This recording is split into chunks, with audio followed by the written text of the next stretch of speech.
Okay, let's start activity 3, and I want to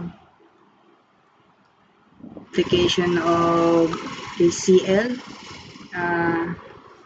Una, kailangan natin ng breadboard small. Saka, kailangan din natin ng power supply. Power supply. Then, kailangan natin ng resistor.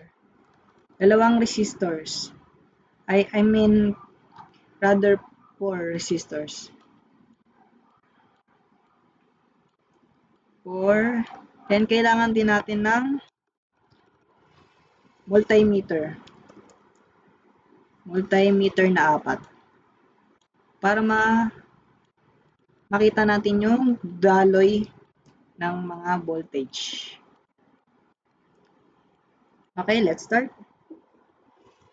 Una natin gawin is yung power supply.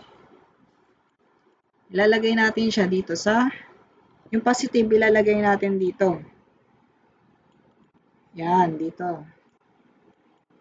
Diyan muna natin siya una. Pero kung sa actual na gagawin natin, syempre hindi natin uunahin dito. Pero dahil Tinkercad to, pwede naman natin siya unahin. Okay, papalitan natin siya ng kulay. Yung red. Dahil positive yon. Ito naman is negative. Gagawin natin itong black. Yan. Punta naman tayo sa terminal. Ito ang terminal 1 natin.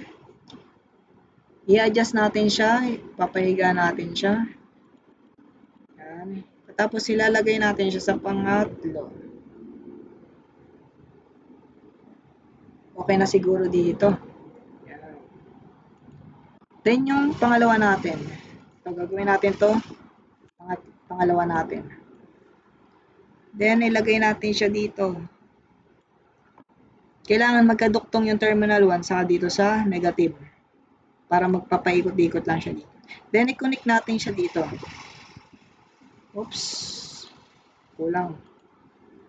Yan, i-connect natin siya sa terminal 1. And yan, hanggang dyan.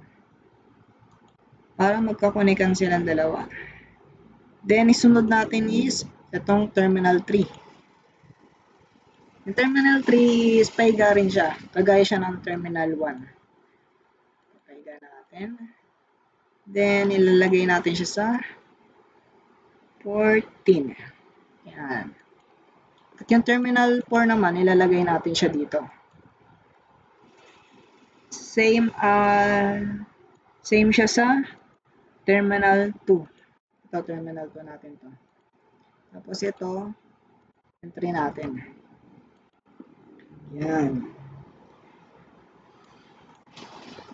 Then, kailangan natin i-ano yung resistor natin. Ano nga ba ang resistor natin? Resistor 1 natin ay example is 25. Yung resistor number 2 natin, 25 din. Wait lang, baguhin natin. Gawin natin tong 2. Yung resistor 2 natin. Na natin kung nagbago siya. Yan, nagbago. Itong resistor 3 natin, gagawin natin 15. Tapos yung resistor 4 natin, gagawin natin siyang 10. Then, i-measure na natin yung meter niya. Kung ano ba yung voltage niya, yung ampere niya. Kailangan muna natin siya i-connect. Ito yung resistor, multimeter 1 natin. Okay, hindi siya magbago. Yan. Naging 8.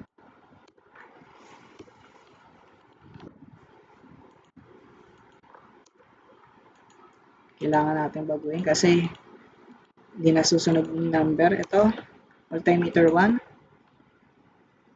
Then, yung negative, i-ano natin siya, i-connect natin siya dito. Wait, i-zoom natin. I-connect natin siya dito. Yan. Yung negative natin ano natin siya dyan para dumaloy dito. Then yung positive natin, kakabit natin dito para dumaloy dito yung power. Yan. Papalitan natin ang kulay ng red para positive. Positive siya na kulay. Yan. Then, isusunod natin yung multimeter 2 natin. Tingnan natin kung gumagana siya. Start natin. Yan. Hindi pa siya gumagana kasi may kulang pa. Hindi pa siya makakonect sa kanila. Then, negative. Dito. Sasakto natin siya dyan. Pagka nagkamali kasi tayo ng lagay dyan, hindi siya gagana. Then, dito. Wait. Yan. Gagawin natin siyang positive.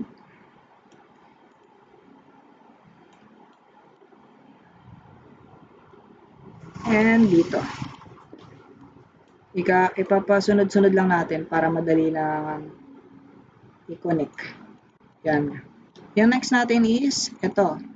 Yung negative, kailangan natin iduktong dito. Yan. Dito sa resistor 2 natin. At sa terminal 2 ng ating resistor 2. Gawin natin siyang negative. Gawin natin color black. Yan. Then, positive dito. Kukonect natin siya. Diyan. Gawin natin red para maging positive siya. And then, sa last natin is yung ating meter 4. Kailangan natin siyang pagka nagkamali kasi kayo dito ng lagay, hindi siya magagana. Yan, dito.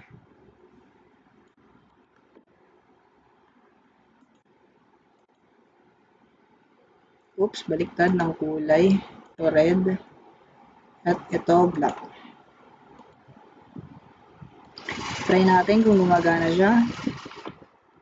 Yun, gumagana siya kaso ito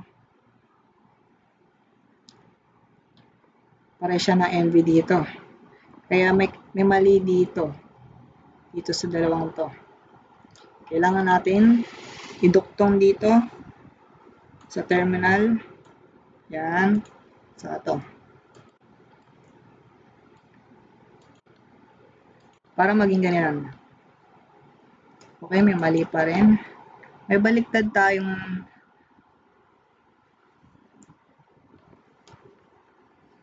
pagka nagkamali kasi tayo ng nalagay, talagang magkakamali tayo. Ito, naging yung volt niya is naging MV. Multi-volt. Naging MV siya, MV. Tingnan natin kung saan tayo nagkamali. Okay, dito.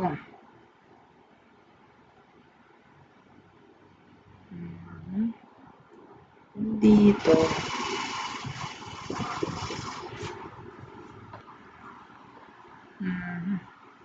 Parehas naman siya. Kaso may mali talaga tayo na kuha. Yun. Ayan na siya. Tingnan natin sa ampere. Kaya ampere natin siya. Kung may ampere siya. Ampere. Yun. 800, 400, 400, 400. Ilagay natin siya sa volt ulit. 12 and volt. Yan, 18, 6, 12, and 6. Yung current niya is 100.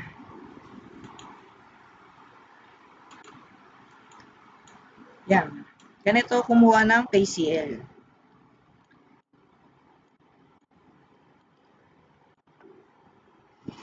And thank you. This is the KCL Tinkercad using Tinkercad rather.